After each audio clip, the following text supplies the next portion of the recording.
واحده من الابعاد الحقوقيه في ممارسات الدوله داخليا وخارجيا، على الاقل ما يخص السياسات هي المرتبطه بالدفاع او لا بالصحه.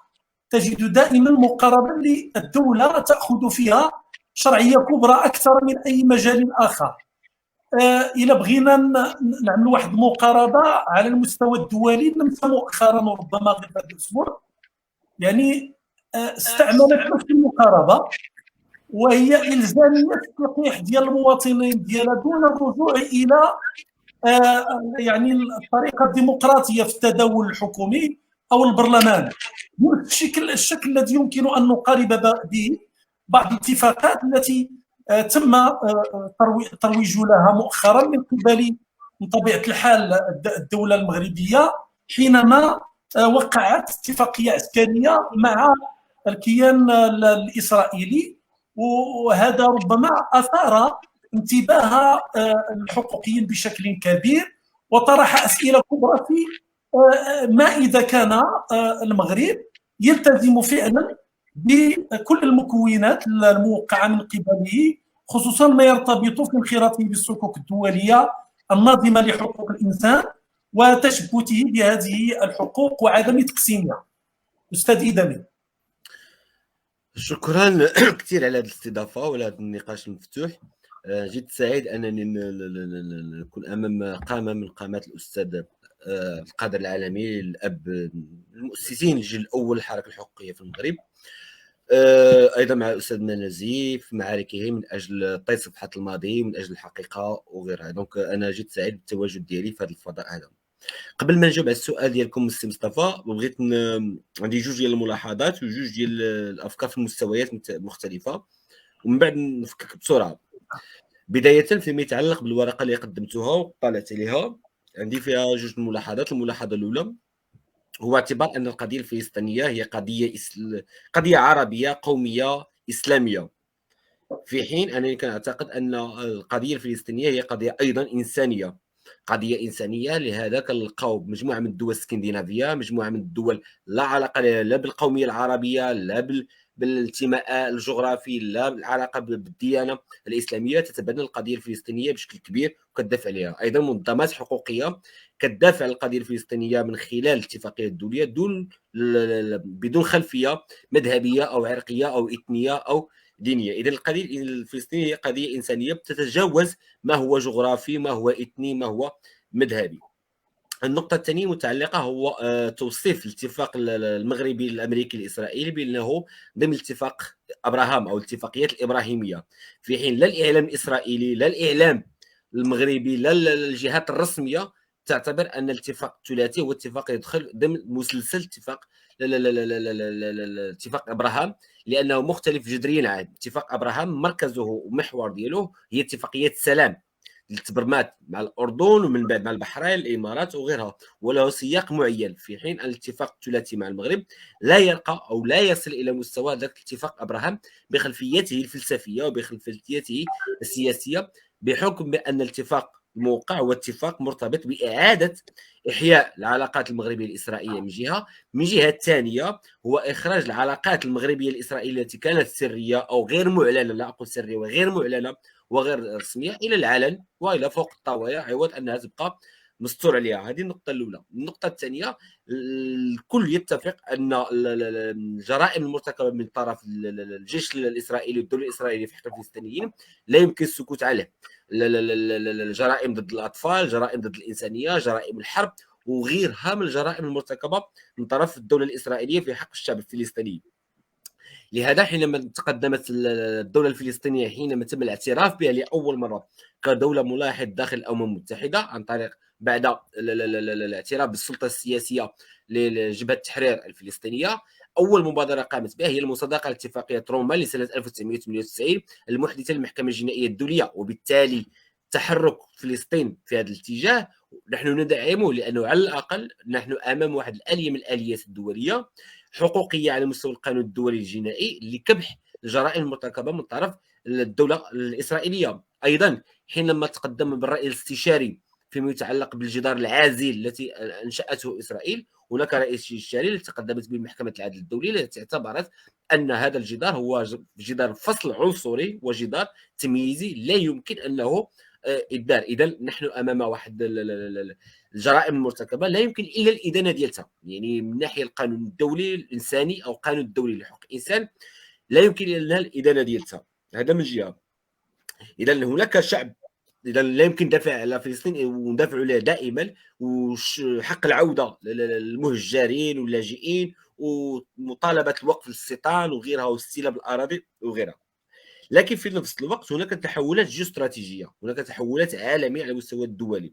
المغرب مهدد على مستوى هناك نسميه التهديد الثابت، التهديد الثابت اللي تعتبره هي الجزائر وجبهة البوليزاريو، حينما يتقدم الجنرال الأول في الجيش العسكري الجزائري ويعتبر أنه المغرب هو عدو تقليدي وعدو كلاسيكي، حينما تقوم الجزائر بمجموعة من المناورات العسكرية في الحدود مع المغرب، حينما تقوم الجزائر أيضا بالدعم بالسلاح بشكل مباشر وبشكل مكثف وعلني وسري وغيره لجبهة البوليزاريو من أجل القيام بالحرب على المغرب، ما يسمى بالطبع جبهة البوليزاريو بالأقصاف اللي كتقوم بها. إذا هناك تهديد ثابت، هناك تهديد ثابت للمغرب على الحدود ديالو. هناك تهديدات متغيره او تهديدات متحوله، وهي اللي تقع بمنطقه الصحراء، مرتبطه بالحرب على الارهاب، مرتبطه بتجاره الاسلحه والتجاره غير المشروعه وغيرها والتهريب وغيره. اذا على مستوى الحدود ديالو مجموعه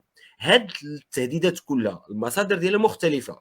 حينما نتحدث عن الجزائر هي حليف استراتيجي لجميع السلاح الروسي الصيني وايضا السلاح المرتبط مع ايران وجبهه والتحركات الايرانيه في المنطقه.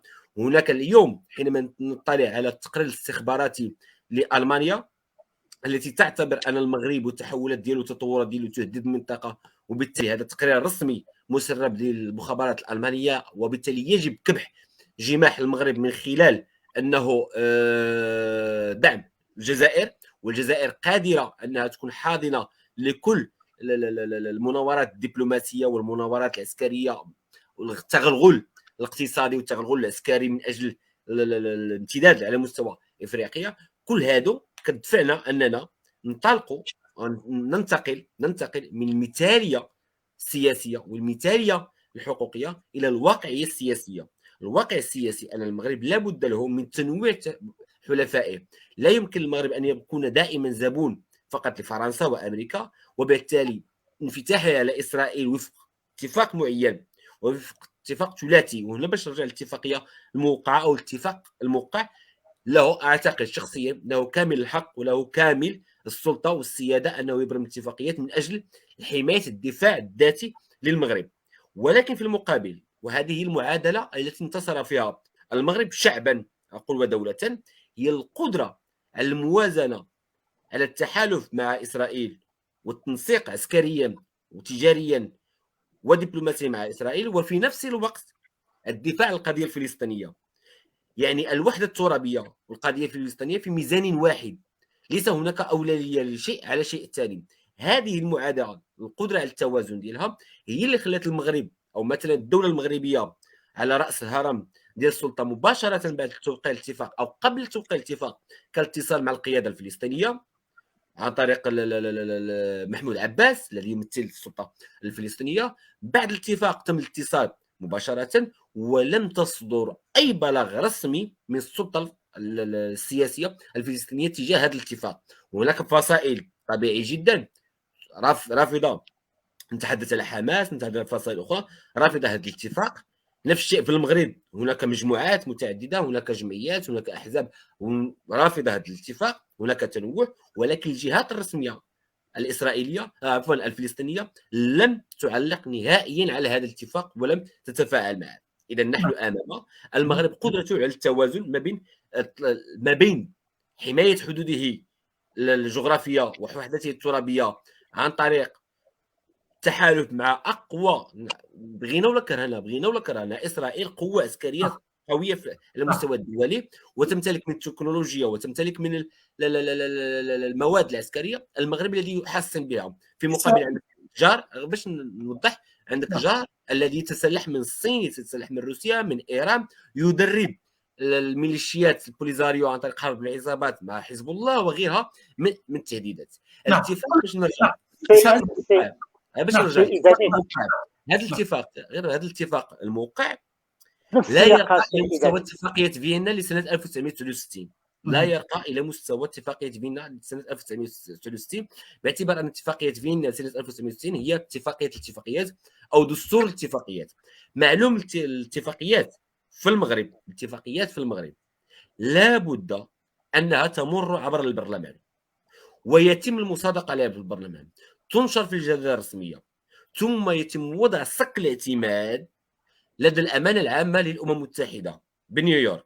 لهذا تصبح اتفاقيه ذات التزام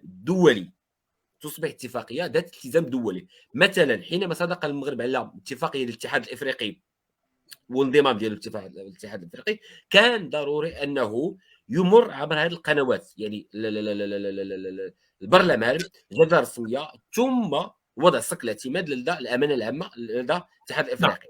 اذا هنا هذا الاتفاق لا يرقى الى مستوى التزام دولي. لهذا قلت ليس اتفاق ابراهام او اتفاقات الابراهيميه. في حين الاتفاق الموقع هو بروتوكول تعاون وليس اتفاق، وبروتوكول تعاون موقع ما بين الحكومه المغربيه والحكومه الاسرائيليه. الحكومه المغربيه هي المسؤوله على تنفيذ هذا الاتفاق، ولا يرتب اي التزام دولي، لا على المغرب، لا على اسرائيل، لا على الولايات المتحده الامريكيه، باعتبار انه لا يرقى الى مستوى اتفاقيه ثلاثيه وفق المعايير الدوليه، ولا خاصه هنا اتحدث عن اتفاقيه فيينا لسنه 1969 فقط بانه مجرد بروتوكول تعاون ما بين الحكومه المغربيه والحكومه الاسرائيليه يرتب اثارا قانونيه. وبالتالي هذا الاتفاق لا يمكن ان يصدر عليه اي تشريع. كل ما سيتم عليه ولا اي مرسوم، كل ما سيتم هم مجموعه من القرارات داخله في اطار السلطه التنظيميه للوزراء ولرئيس الحكومه في اطار الشراكات والاتفاقيات الثنائيه. نعم. ويخالف تماما المساله ديال التلقيح. نعم سي عزيز، انا عندي ملاحظه سريعه وندوز لعندك السي مصطفى الا سمحتي. ممكن هذا السؤال يكون بالنسبه لكل المشاركين الكرام. يعني انا معك على طول الخط سي عزيز، لانه وضعتينا في السياق العام ديال البروتوكول الاتفاقي او البروتوكول التعاون كما قلت، بالرغم من انه بعض البيانات او البلاغات الصادره عن وزاره الخارجيه كانت تذكر براهام، يعني اتفاقيه براهام تدخل في الاطار ديال اتفاقيه براهام، كما ان وسائل الاعلام الامريكيه ساقت نفس المفهوم ديال الاتفاق او التعاون العسكري بين المملكه المغربيه واسرائيل جاء في اطار اتفاقيه براهام. يعني هذه وسائل الاعلام الدوليه ايضا. هذه ملاحظه اولى. الملاحظه الثانيه هو الانتظارات الشعبيه في المغرب وفي غالبيه الدول العربيه كانت تنتظر من الدول التي وقعت مع المغرب عودتها الى الحضن الدبلوماسي مع اسرائيل ان على الاقل تكبح جماح اسرائيل من ممارستها اليوميه ضد الشعب الفلسطيني في الضفه الغربيه وفي غزه وفي الكثير حتى في الاراضي ديال 48. يعني اسرائيل لا زالت تمارس نفس الممارسات الاستبداديه التي تقهر الشعب الفلسطيني وتكبح ثورته وانتفاضته اليوميه تجاه حقوقه.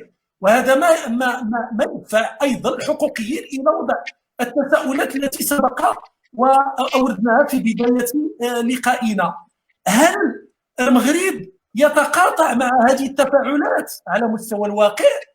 فهو يعرف انه اسرائيل تقوم بممارسات يوميه ضد المقدسيين مثلا، والتي يشرف المغرب على لجنه القدس، وايضا بموازاه ذلك هناك عنايه خاصه يوليها المغرب بخصوص مثلا دعم المنظمات المدنيه والمدارس الفلسطينيه بالاراضي المحتله، فيما يخص مثلا يعني صندوق القدس الذي يترأسه الدكتور شرقاوي.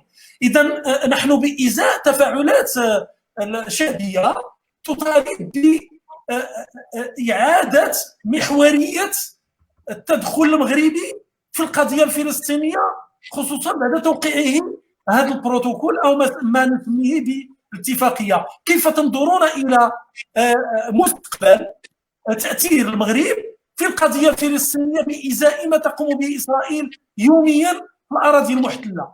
ثم ما قراءتكم للبلاغ الذي صدر مؤخرا عن القصر الملكي الذي يتحدث في رساله لجلاله الملك بان المغرب سيعيد محوريه التفاوض الفلسطيني الاسرائيلي، وتنبيه الطرفين الى انه لا مناص من العوده الى طاوله المفاوضات واعاده الزخم لها، وايضا تثبيت التركيز على مستوى اتفاقيات ذات الصله بخصوص عدم اولا توقيف الاستيطان الاسرائيلي بشكل عام، وهذا ما يتفق عليه ايضا الشركاء الاوروبيين والاداره الجديده ديال بايدن، ثم ايضا المعالم الجديده للعلاقات الاسرائيليه الفلسطينيه بخصوص يعني التعاقدات اليوميه الماليه والتجاريه والبنكيه الى غير ذلك. اذا انا اطرح هذا التساؤل. نعم، بكل صدر رحب به.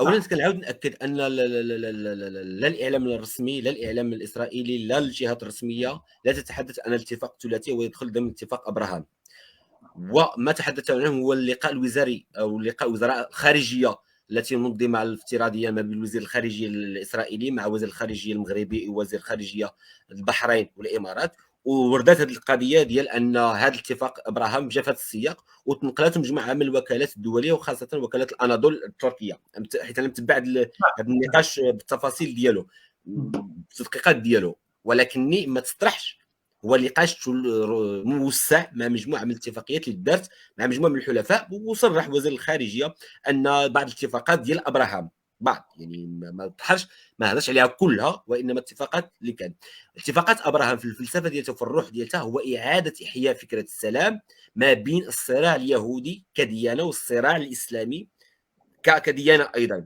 في حين ان مع مجموعه من الدول، في حين ان النقاش او الاتفاق مع المغرب واسرائيل لم يطرح في اطار نقاشه المذهبي او الديني او الايديولوجي، وانما طرح في نقاش التعاون العسكري والدبلوماسي والاقتصادي والتجاري الذي كان ولا زال مستمرا. اذا هذا النقاش الاول.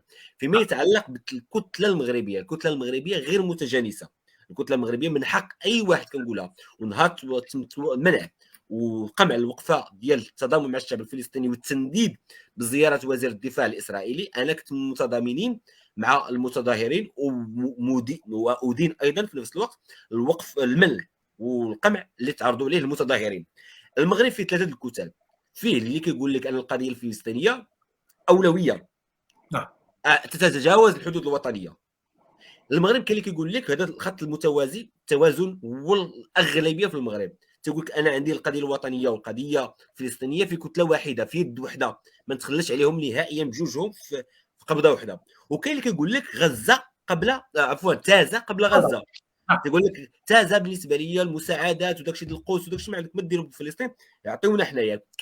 كاين اذا المغرب ماشي كتله باش نهضروا باسم ديالو، هو كتله متجده ومن حق اي واحد مادام كيعبر بالراي ديالو سلميا ومشروع من حقه يعبر على الراي ديالو، وكتبقى في نهايه المطاف لا التدبير ديال الدوله هو المسيطر. ملي كنهضروا على الجرائم، الا جينا نقاطعوا اي دوله دارت الجرائم غنعيشوا في دوله معزوله.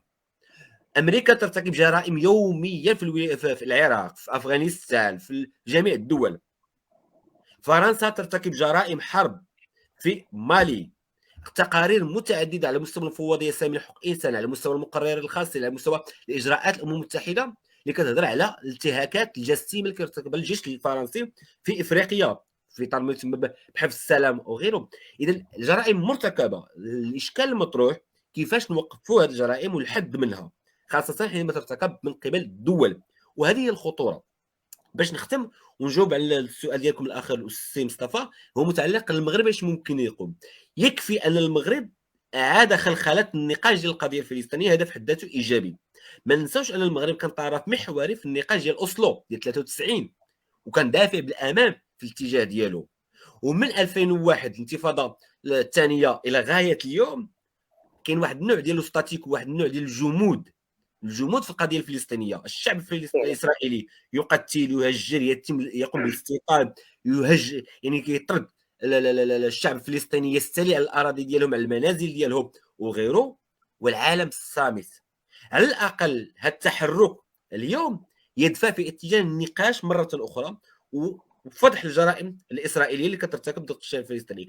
هنا باش نعاود نرجع للفكره الاولى اللي طرحتها، هي هذا الذكاء اللي ممكن ان تكون عندنا القدره نوازنوا ما بين المصالح الاستراتيجيه للمغرب والفلسطينيه الترابيه، وفي نفس الوقت ندافعوا القضيه الفلسطينيه بالامكانات المتوفره، بالتفاوض، مفاوضات. ملي كنهضروا على كام ديفيد، المغرب كان من المشاركين في الاتفاقات ديال كام ديفيد الاوليه مع مصر واسرائيل. ملي كنهضروا على الزياره ديال شمعون بيريز للمغرب، اللقاء السري ديال افراد وغيره، اذا كنهضروا على دبلوماسيه تفاوضيه خفيه ممكن يلعبها المغرب، وممكن يلعبها الان بشكل اريح مع المفاوض الفلسطيني والمفاوض الاسرائيلي وباقي الحلفاء المفاوضين الاخرين، وهو في موقع اريح، ماشي مقاطع، ماشي متماهي او منغمس في الاطروحه الاسرائيليه.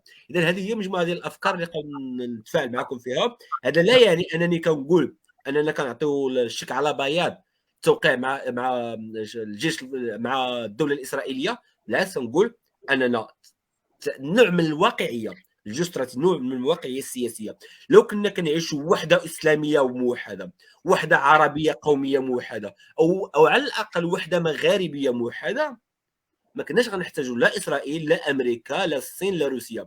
لو كانت عندنا وحده مغاربيه، المغرب والجزائر ومالي موريتانيا وتونس، وبنينا تكتل اقتصادي وبنينا تحالف سياسي قوي ما بين هذه الدول، ما غنحتاجوش الطرف الاخر. ولكن الواقعيه كتقول هناك تهديدات، هناك تشرذم، هناك مخاطر، يجب التفاعل في اطار استراتيجيه المخاطر، وليس في اطار المثاليه ونبقى مغلوق وسجل المثاليه السابقه اللي تجاوزها الزمن بسنوات طويله جدا. شكرا. تفضل السي المانوذي، تفضل. طبعا انا اتفق في الطريقه ديال المعالجه هذا الموضوع من جوج ديال الزوايا. اولا كاين واحد الجانب شارلو الاستاذ عزيز إدامي كيتعلق بانه الامر يتعلق اولا برد فعل حمائي، والجانب الاخر اللي شارلو الاستاذ عبد القادر العلمي، وكلهم كيتوافقوا في من المقدمات الى النتائج، هما متداخلين مندمجين. هذا الشيء ماشي رد فعل بوحدو، هو رد فعل ولكن ماشي بوحدو، وايضا ماشي خيار استراتيجي من القديم. كيعرف كيف قال الاخ عزيز إدامين على انه حسب موازين القوى. المغرب منذ المؤتمر اللي بدا جالي لعب دور الوساطه منذ المؤتمر ديال فاس 25 نوفمبر 81 الذي توقف دار 4 سوايع ونص، وتوقف بسبب الاعتراض ديال الانسحاب ديال الوفد السوري اعتراضا واحتجاجا على المذكره اللي قدم فهد بن العزيز كمخطط للتسويه ديال القضيه الفلسطينيه اللي غتحول وغتعنون بصفه علنيه الى ما يسمى الان بحل الدولتين.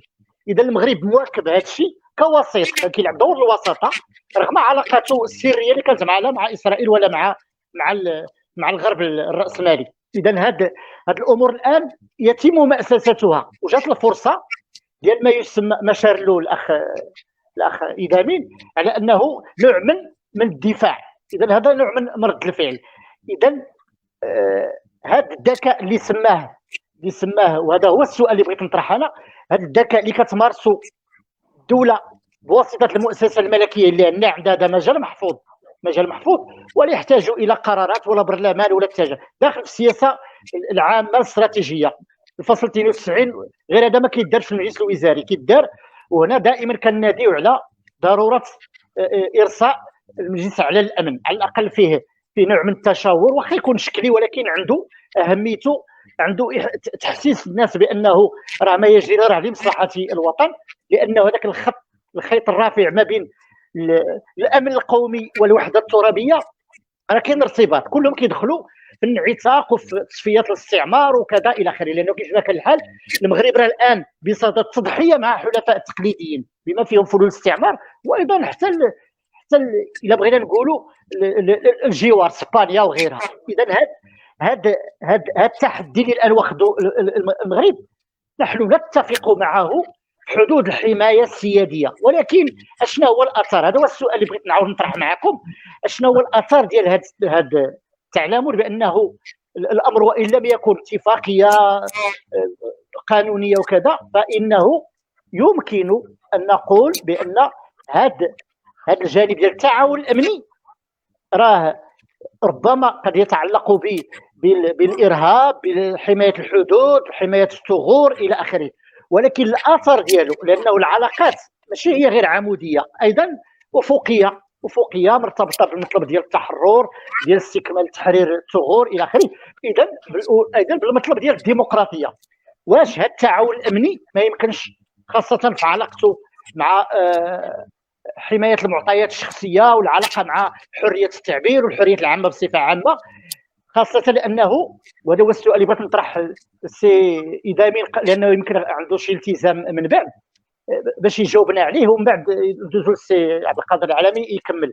هو شنو هو التاثير ديال هذا التعامل او التعاون الامني، خاصه في ممارسه ما يسمى او تفعيل ما يسمى بالذكاء الاصطناعي؟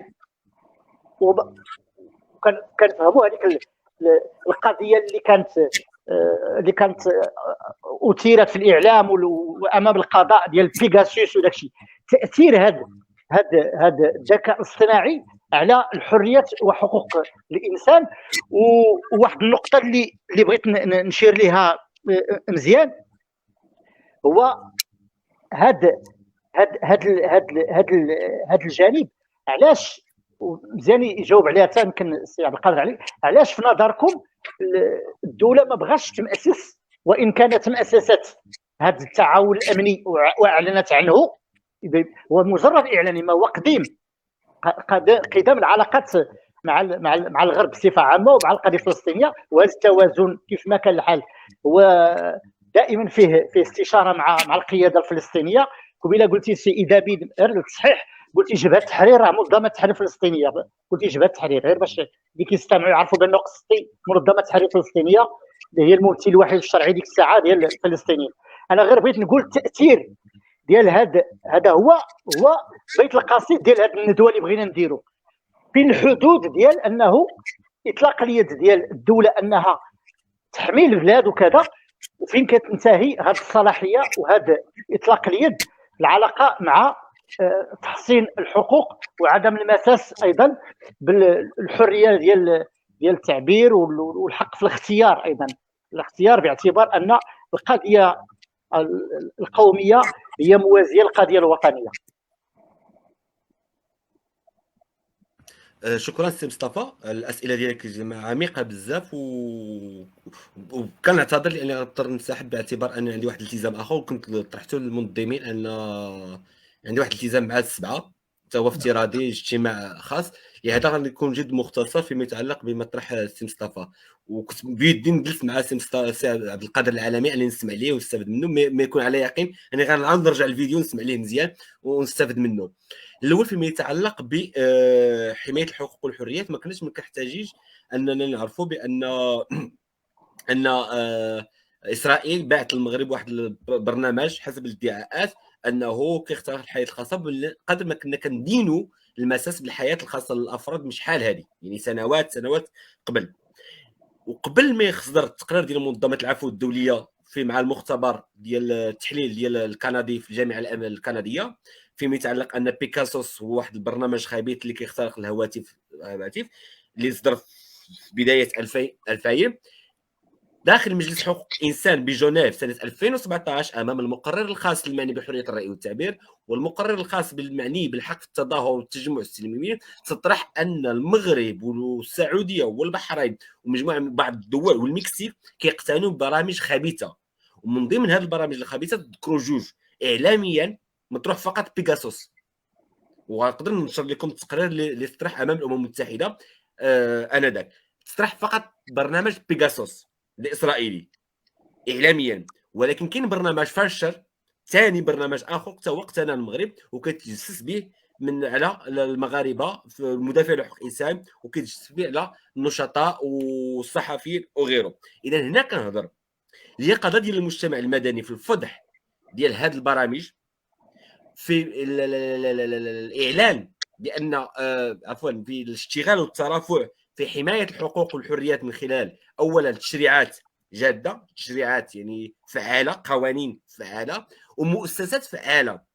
عندك لجنه حمايه المعطيات ذات الطابع الشخصي خصها تفعل وتشتغل بقوه، لان هذه المعطيات الشخصيه الاداريه اللي كتسرب ولا مخترقه، المجلس الوطني لحقوق الانسان وغيره من المؤسسات الموجوده. المغرب الحمد لله بين قوسين الحمد لله عندنا التخمه في المؤسسات والندره في الحمايه، تخمه في المؤسسات والندره في الحمايه. هذا هو الاشكال اللي عندنا. اذا حنا ما محتاجينش هاد زعما بيغاسوس اللي اشترته المغرب من اسرائيل كنعتبروا ما هو الا غير حلقه صغيره من ضمن حلقات المتعدده والفضائح المتعدده. اليوم كنقرا عفوا اسمحوا لي دقيقه، لو بوين الفرنسيه نشرت واحد التقرير خاص على الاختراقات ديال المغرب صفحه 62 على المغرب والتجسس ديالو على الجاليه هنايا في فرنسا. اذا تقرير خاص يعني واحد الروبورتاج، واحد التحقيق مهم بزاف بزاف ومزيان نطلعوا عليه. اذا هنا كنقول اننا هذا الاتفاق اللي دار ممكن باليقظه المجتمع المدني ان نفضحوا ونشتغلوا. على الاقل كاين واحد المؤشرات متعدده. اليوم جون بايدن في الحوار ديالو الامريكي اعلن رسميا غيوضع استراتيجيه قويه جدا في حمايه حقوق الانسان من الافتراضات ومن عفوا من القرصنه ديال الهواتف والحسابات الافتراضيه، باعتبار ان اليوم الحساب الفيسبوكي او البريد الالكتروني راه بحال البيس ديالك. الا كان الدستور المغربي مثلا كيجرم والقوانين الجنائيه المغربيه كتجرم الاختراق ديال البيوت وحرمه البيوت وغيرها، المجال الافتراضي الهاتف والحاسوب راه بمثابه البيت، لا يمكن الاختراق ديالو او المساس به.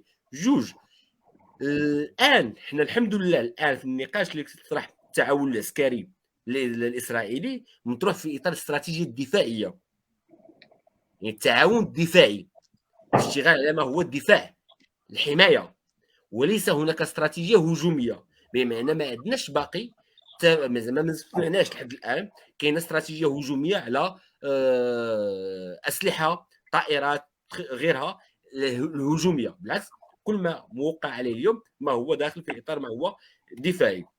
باش نختم، اليقظه المجتمع المدني والحركه الحقوقيه المغربيه، لان الحركه الحقوقيه المغربيه بالجيل الاول ديالها مع العصبه المغربيه لحقوق الانسان، مع الجمعيه المغربيه لحقوق الانسان، مع المنظمه المغربيه لحقوق الانسان، الجيل الثاني ديالها اللي جا مع هيئه الانصاف والمصالحه ديال المنتدى المغربي لحقوق الانسان وغيرهم من الجمعيات، الجيل الثالث اللي الان كيبرز، واحد الجيل الثالث اللي كيبرز الان ديال الحركه الحقوقيه المغربيه اللي كيتمكن من الادوات الحقوقيه وكيتمكن من القدرات الترافعيه وغيرها من الاليات ديال الاشتغال الحقوقي والفعل الحقوقي والامباكت، يعني الاثر الحقوقي، هي القادره انها تحمي المواطن المغربي. المغرب بالعكس كنقولوا من حقه يوقع هذه الاتفاقات للحمايه الذاتيه والحدود ديالو، ولكن في نفس الوقت كنقولوا من حق المجتمع المدني يراقب ويتابع ويساءل الدوله المغربيه في مس اي حق من حقوق المغاربه اولا، وفي اي تهاون تجاه القضيه الفلسطينيه. شكرا لك مره اخرى. شكرا لك شكرا لك الخبير الدولي في حقوق الانسان من باريس. شكرا لك. الى بقيتي معنا واحد 10 ديال الدقائق الى حدود عندنا سؤال. يلا سي عزيز بالتوفيق. اذا